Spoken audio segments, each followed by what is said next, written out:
చంద్రన్న, ఎలా ఉన్నావన్నా?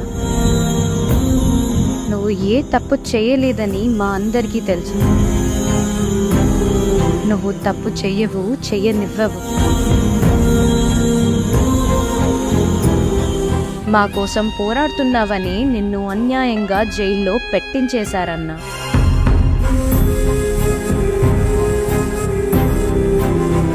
నిత్యం ప్రజలు, పేదలు సంక్షేమమంటూ మా కోసమే ఆలోచిస్తావు.